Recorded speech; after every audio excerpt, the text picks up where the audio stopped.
ಜನವರಿ 10ರಿಂದ ಈ 5 ರಾಶಿಯ ಜನರ ಭವಿಷ್ಯ ಬದಲಾಗಲಿದೆ. 2025ರ ಮೊದಲ ಏಕಾದಶಿಯಂದು ಭಗವಾನ್ ವಿಷ್ಣುವು ಅಪಾರ ಆಶೀರ್ವಾದವನ್ನು ಇವರಿಗೆ ನೀಡುತ್ತಾನೆ. ಪ್ರತಿ ವರ್ಷ ಪೌಷ ಮಾಸದ ಶುಕ್ಲ ಪಕ್ಷದ ಏಕಾದಶಿಯಂದು ವೈಕುಂಠ ಏಕಾದಶಿ ಉಪವಾಸವನ್ನು ಆಚರಿಸಲಾಗುತ್ತದೆ. ಇದು 2025ರ ಮೊದಲ ಏಕಾದಶಿ ಮಾತ್ರವಲ್ಲ, ವೈಷ್ಣವ ಹಿಂದೂಗಳ ಅತಿದೊಡ್ಡ ಉಪವಾಸಗಳಲ್ಲಿ ಒಂದಾಗಿದೆ. ಈ ಏಕಾದಶಿಯನ್ನು ಪೌಷ ಮಾಸದ ಪುತ್ರದ ಏಕಾದಶಿ ಎಂದು ಕರೆಯುತ್ತಾರೆ.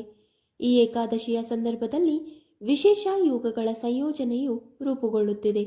ಇದನ್ನು ಜ್ಯೋತಿಷ್ಯದಲ್ಲಿ ಅತ್ಯಂತ ಮಂಗಳಕರವೆಂದು ಪರಿಗಣಿಸಲಾಗಿದೆ. ಅಲ್ಲದೆ ಈ ದಿನವು ಶುಕ್ರವಾರ. ಇದು ಲಕ್ಷ್ಮೀ ದೇವಿಗೆ ಸಮರ್ಪಿತವಾಗಿದೆ. ಲಕ್ಷ್ಮೀ ದೇವಿ ವಿಷ್ಣುವಿನ ಅರ್ಧಾಂಗಿನಿ ಮತ್ತು ಸಂಪತ್ತಿನ ದೇವತೆ. ರಾಶಿ ಚಕ್ರ ಚಿಹ್ನೆಗಳ ಮೇಲೆ ವೈಕುಂಠ ಏಕಾದಶಿಯ ಪರಿಣಾಮ ಹೇಗಿರಲಿದೆ?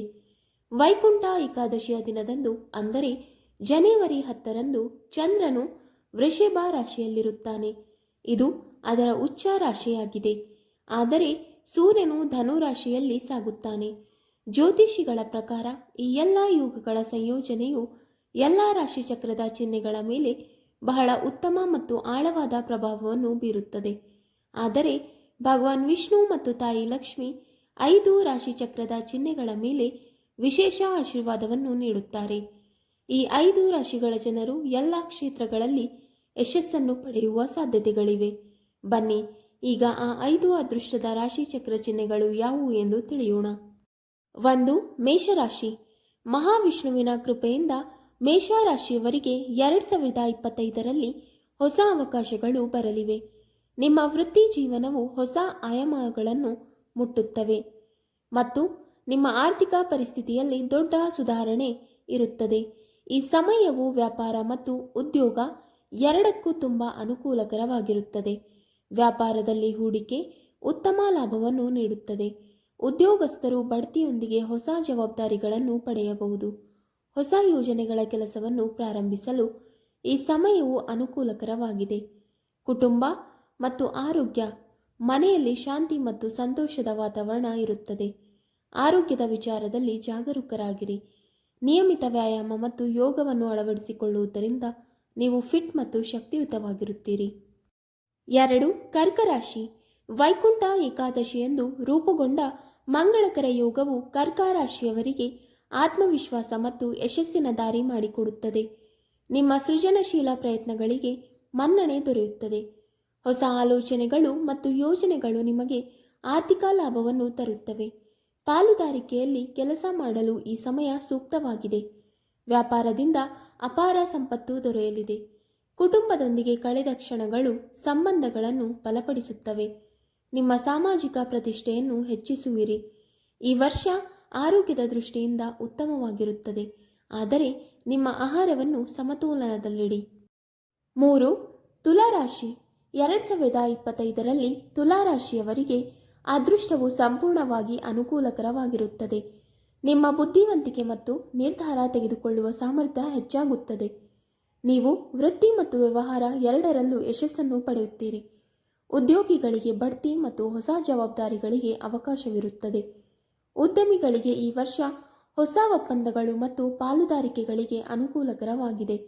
ನಿಮ್ಮ ಆತ್ಮವಿಶ್ವಾಸವು ದೊಡ್ಡ ನಿರ್ಧಾರಗಳನ್ನು ತೆಗೆದುಕೊಳ್ಳಲು ನಿಮಗೆ ಸಹಾಯ ಮಾಡುತ್ತದೆ.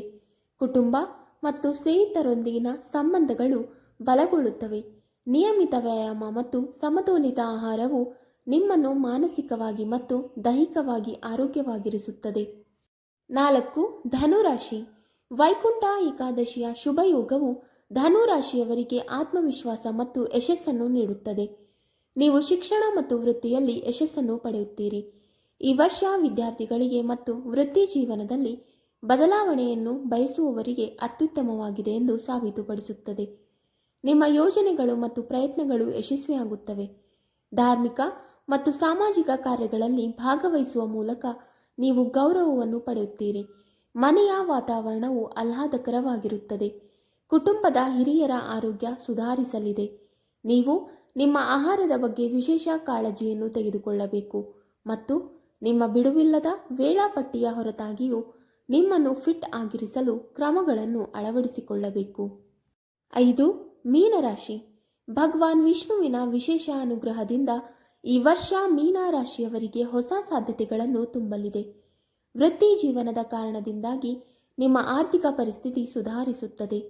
ವೃತ್ತಿ ಜೀವನದಲ್ಲಿ ಪ್ರಗತಿ ಕಾಣಲಿದೆ. ಉದ್ಯಮಿಗಳು ಹೊಸ ಅವಕಾಶಗಳನ್ನು ಪಡೆಯುತ್ತಾರೆ ಮತ್ತು ಉದ್ಯೋಗಿಗಳು ಆರ್ಥಿಕ ಲಾಭವನ್ನು ಪಡೆಯುತ್ತಾರೆ. ತಂತ್ರಜ್ಞಾನ ಮತ್ತು ಶಿಕ್ಷಣ ಕ್ಷೇತ್ರದಲ್ಲಿ ಪ್ರಗತಿ ಸಾಧಿಸುವವರಿಗೂ ಈ ಸಮಯ ಅನುಕೂಲಕರವಾಗಿರುತ್ತದೆ. ವೈಯಕ್ತಿಕ ಜೀವನಕ್ಕೆ ಬಂದರೆ ಕುಟುಂಬದ ಬೆಂಬಲದೊಂದಿಗೆ ನಿಮ್ಮ ಸಂಬಂಧಗಳು ಗಟ್ಟಿಯಾಗುತ್ತವೆ. ಆರೋಗ್ಯವು ಸುಧಾರಿಸುತ್ತದೆ, ಆದರೆ ನಿಯಮಿತವಾಗಿ ತಪಾಸಣೆ ಮಾಡಿಸಿಕೊಳ್ಳುತ್ತೀರಿ. ಯೋಗ ಮತ್ತು ಧ್ಯಾನದಿಂದ ಮಾನಸಿಕ ನೆಮ್ಮದಿಯನ್ನು ಪಡೆಯುತ್ತೀರಿ.